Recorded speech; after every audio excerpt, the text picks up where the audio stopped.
Film का नाम yummy. Film की शुरुआत में अस्पताल का दृश्य दिखाया जाता है। यहाँ एक कर्मचारी कमरे की सफाई कर रहा होता है। उसी दौरान वहाँ एक डॉक्टर और उसका सहायक एक शव को शवगृह में लेकर आते हैं। वह शव एक लड़की का होता है जिसकी उंगलियां हिल रही होती हैं। वे दोनों फिर भी उसे मशीन के अंदर डाल देते हैं और डॉक्टर शव को जलाने के लिए स्विच ऑन करके वहां से चला जाता है। कर्मचारी अजीब आवाज आने पर मशीन का एक हिस्सा खोलता है तो वो शव जिंदा होता है और वो उसे मार देती है। आगे हम देखते हैं कि एक कार में तीन लोग बैठे हुए हैं। उसमें एक लड़की को दिखाया जाता है जिसका बस में बैठे कुछ लड़के बड़ी ब्रेस्ट होने पर मजाक उड़ाते हैं। कार में वह लड़की एलिसन, उसका बॉयफ्रेंड माइकल और माँ सिल्विया बैठे हुए हैं। सिल्विया रास्ते में पेशाब करने के लिए गाड़ी से उतरती हुई जंगल की ओर जाती है। दोनों कपल एक दूसरे से बातें करते हैं। सिल्विया के वापस आने पर वे आगे बढ़ जाते हैं। वहां वे एक क्लिनिक में जाते हैं और जानजा नाम की असिस्टेंट से मिलते हैं। जानजा डेनियल नाम के आदमी से कैमरे का जिक्र करती है। आगे जानजा उन सभी को अंदर लेकर जाती है और लिफ्ट में डॉक्टर क्रोविच के बारे में बताती है। जानजा उन्हें प्लास्टिक सर्जरी के बारे में जानकारी देती है और सवाल जवाब करती है। क्लिनिक में एक बक्से में खून से लिपटे कपड़े देखकर माइकल का सिर चकराने लगता है। सिल्विया बताती है कि इसे खून से डर लगता है। एलिसन कहती है कि यह एक बीमारी है जिसे हम हीमोफोबिया कहते हैं। आगे हम देखते हैं कि डॉक्टर क्रोविच एक मरीज का चेकअप करता है। उसे कहता है कि आप ठीक हो रहे हैं। वह मरीज विलियम नाम का एक सेलिब्रिटी है जो कि नाम बदलकर अपने प्राइवेट पार्ट को बड़ा करवा रहा होता है। इसके बाद जानजा उन सभी को डॉक्टर क्रोविच से मिलवाती है। पता चलता है कि सिल्विया भी जवान दिखने के लिए सर्जरी करवाना चाहती है।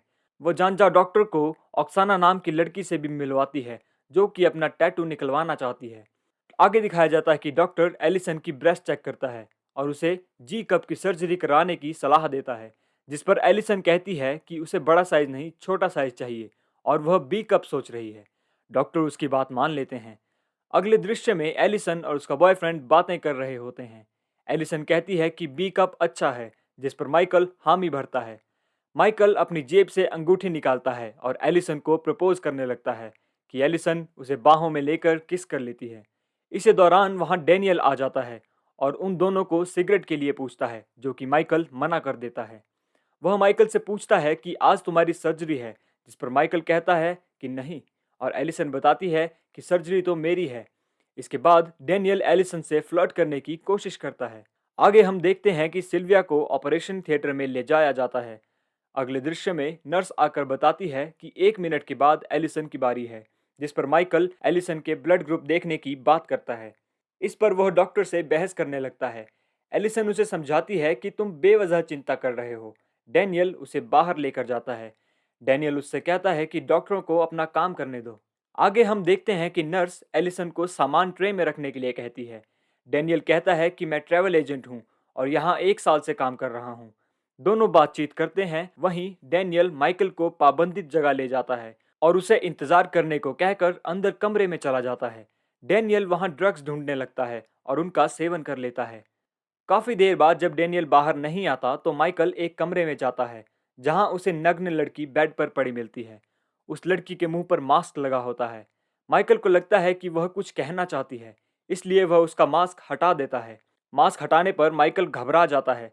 पता चलता है कि उस लड़की का मुंह कटा हुआ होता है और वह जॉम्बी की तरह दिखती है। उसी समय उस लड़की की आवाज सुनकर डेनियल वहां आ जाता है, जो उसे देखकर हैरान हो जाता है। घबराकर वे दोनों बाहर चले जाते हैं। डेनियल माइकल से कहता है कि तुम किसी को मत बताना कि हम यहाँ आए थे। वहीं ऑपरेशन थिएटर में नर्स एलिसन को इंजेक्शन लगाने ही वाले होते हैं कि माइकल वहां आ जाता है और डॉक्टरों को सर्जरी करने से रोकने लगता है। वह एलिसन से कहता है कि यहाँ कुछ ठीक नहीं हो रहा है। सभी उसे बाहर जाने के लिए कहते हैं कि उसी वक्त उसे हाथ में गलती से इंजेक्शन लग जाता है, जिससे वह बेहोश हो जाता है। आगे हम देखते हैं कि वह जॉम्बी अस्पताल में घूम रही होती है। जब उसे होश आता है तो बेड पर उसके हाथ बंधे हुए होते हैं। तभी वहां जानजा आ जाती है। वह माइकल से उसका हाल पूछती है और नर्स से उसके हाथ खोलने को कहती है। वह उसे वहीं लेटे रहने के लिए भी कहती है। माइकल दोबारा एलिसन के पास जाता है। अचानक सारे डॉक्टर बाहर जाने लगते हैं। एलिसन माइकल पर गुस्सा करती है और कहती है कि यह सब तुम्हारी वजह से हुआ है। सभी एक जगह पर इकट्ठे हो जाते हैं। वहाँ विलियम आता है और बताता है कि उसने एक आदमी को दूसरे को खाते हुए देखा है और तभी लाइट चली जाती है। फिर सभी कम रोशनी में सीढ़ियों से नीचे जाने लगते हैं। अचानक ही ज़ॉम्बी की वजह से हड़बड़ी मच जाती है। एलिसन और माइकल अपनी माँ को ढूंढ रहे होती हैं और एक कमरे में झांकने पर उन्हें पता चलता है कि एक डॉक्टर मरीज को बुरी तरह से काट रहा होता है, जो कि अब एक ज़ॉम्बी बन गया है। वह उन दोनों पर हमला करता है, लेकिन माइकल किसी तरह से स्टूल से उसे रोक लेता है। तभी माइकल को करंट लग जाता है और वह बेहोश हो जाता है। उसके सिर से खून बहने लगता है और वहीं पर उसकी मौत हो जाती है। एलिसन किसी तरह से वहां से अपनी जान बचाकर भाग जाती है। फिर वह अस्पताल में अपनी मां को ढूंढने लगती है। दूसरी ओर हम विलियम को देखते हैं, जो अपनी जान बचाकर भागता और छिपने के लिए जगह देखता है। वहां उसे ओक्साना छिपी हुई मिलती है। वे दोनों छिप जाते हैं और विलियम उसे हौसला देता है। इसके बाद एलिसन को एक मरीज मिलती है जिसने अपने चेहरे की सर्जरी करवाई थी। उसका चेहरा जल रहा होता है। एलिसन उसे एक कमरे में ले जाने की कोशिश करता है। वहां पता चलता है कि विलियम ने उस कमरे को लॉक करके रखा था, जो कि उस औरत का लाल जला हुआ चेहरा देखकर उसे ज़ॉम्बी समझ बैठा था और दरवाजा खोलने से मना कर रहा था। वह औरत वहां से भाग जाती है। एलिसन उसका पीछा करती है, लेकिन वह उससे मिल नहीं पाती। इसी दौरान एलिसन एक कमरे में जाती है जहां उसे अपनी मां बेहोश पड़ी हुई मिलती है। वह अपनी मां को जगाने की कोशिश करती है, लेकिन दवाई के असर के कारण उसे होश नहीं आता। इसके बाद एलिसन स्ट्रेचर में ही अपनी मां को वहां से ले जाने लगती है। वहां एलिसन एक ज़ॉम्बी को देखती है जो अपने आप को खा रही होती है। एलिसन को देखते ही वह ज़ॉम्बी उसके पीछे पड़ जाती है। एलिसन भागते हुए कमरे के दरवाजे को तोड़ते हुए उसमें घुस जाती है और इसी समय सिल्विया को होश आ जाता है। अचानक ही ज़ॉम्बी सिल्विया के पैर को काट लेती है और एलिसन पर हमला करने ही वाला होता है कि तभी डैनियल वहां पर आ जाता है। डैनियल एक सिलेंडर से उस ज़ॉम्बी को मार देता है। अगले दृश्य में विलियम और ओक्साना उसी कमरे में बैठकर बियर पी रहे होते हैं। बातों बातों में ओक्साना विलियम को किस कर देती है, लेकिन विलियम उसे ये कहकर रोक देता है कि ये समय ठीक नहीं है। अगले दृश्य में हम माइकल को देखते हैं, जो कि अभी भी जिंदा होता है। वह उठता है और चारों ओर से लाशें देखता है। वहीं विलियम अपने प्राइवेट पार्ट को धोने के लिए सिंक के पास जाता है और गर्म पानी होने की वजह से उसे जलन होने लगती है। तभी ओक्साना उसे एक क्रीम लगाने के लिए देती है, लेकिन उस क्रीम का कोई असर नहीं होता और उसे और ज्यादा जलन होने लगती है। अंधेरा होने की वजह से वह क्रीम का नाम नहीं देख पाता। इस पर ओक्साना माचिस की तिल्ली जलाती है और विलियम क्रीम का नाम देखने की कोशिश करता है। इसी दौरान ओक्साना से वह तिल्ली विलियम के ऊपर गिर जाती है और उसके प्राइवेट पार्ट पर आग लग जाती है। तभी ओक्साना सिलेंडर से आग को बुझा देती है, लेकिन विलियम का प्राइवेट पार्ट नीचे गिर जाता है, जिससे उसे बहुत गुस्सा आता है और वह डॉक्टर के पास जाने के लिए दरवाजा खोलता है। जैसे ही वह दरवाजा खोलता है, उसे बाहर काफी सारे ज़ॉम्बीज खड़े हुए दिखाई देते हैं, जो कि विलियम को मार देते हैं। तभी मौके का फायदा उठाकर ओक्साना वहां से भाग जाती है। अगले दृश्य में माइकल एक कमरे में जाता है। वहां कांच की शीशियों में अजीब से जानवर रखे होते हैं। ये देखकर वह हैरान होता है। माइकल वहां से जाने लगता है कि उसका पैर फिसल जाता है और एक कांच की शीशी नीचे गिरकर टूट जाती है। उस शीशी से एक अजीब सा जानवर माइकल की ओर बढ़ता है, लेकिन माइकल वहां से भाग जाता है। इसके बाद वह डॉक्टर क्रोविच और जानजा के कमरे में पहुंचता है, जहां वे कुछ कागजों को जला रहे होते हैं। उन कागजों में पहली ज़ॉम्बी लड़की के बारे में जानकारी होती है। दूसरी ओर डैनियल और एल्सन सिल्विया को डॉक्टर के पास ले जाते हैं। डॉक्टर उन्हें बताते हैं कि वह संक्रमित हो चुकी है। तभी डॉक्टर क्रोविच माइकल के साथ कुल्हाड़ी लेकर वहां आते हैं, जिस पर दूसरा डॉक्टर उसे ज़ॉम्बी समझकर माइकल पर सिलेंडर से वार करता है। माइकल नीचे गिर जाता है और बेहोश हो जाता है। थोड़ी देर में माइकल को होश आता है और एलिसन उसे देखकर बहुत खुश होती है। अब सभी लोग एक ही कमरे में होते हैं। डॉक्टर क्रोविच कहते हैं कि हमें सिल्विया को मार देना चाहिए क्योंकि ये संक्रमित है। डॉक्टर क्रोविच कुल्हाड़ी से उसे मारने ही लगता है कि सिल्विया उसके मुंह पर खून की उल्टी कर देती है। इस कारण सभी सोचते हैं कि अब वह भी वायरस से संक्रमित हो गया है। अपनी जान बचाने के लिए डॉक्टर क्रोविच कहता है कि हम इस वायरस की वैक्सीन बना सकते हैं। इसके बाद वह नीचे लैब में जाकर एक इंजेक्शन तैयार करता है और सिल्विया को इंजेक्शन लगाता है। फिर भी सिल्विया को कोई असर नहीं होता। तभी दूसरा डॉक्टर पूछता है कि आखिर ये सब हो क्या रहा है। इस पर डॉक्टर बताते हैं कि मैं और जानजा एक प्रोजेक्ट पर काम कर रहे थे, जिससे लोगों की त्वचा को बूढ़ा होने से रोका जा सके। इसके लिए हमने पहला एक्सपेरिमेंट एक लड़की पर किया, लेकिन किसी ने उस लड़की का मास्क हटाकर उसे आजाद कर दिया, जिस कारण ये वायरस फैल रहा है। अचानक ही जानजा पीछे से डॉक्टर क्रोविच के सिर पर वार करती है क्योंकि वह भी संक्रमित था।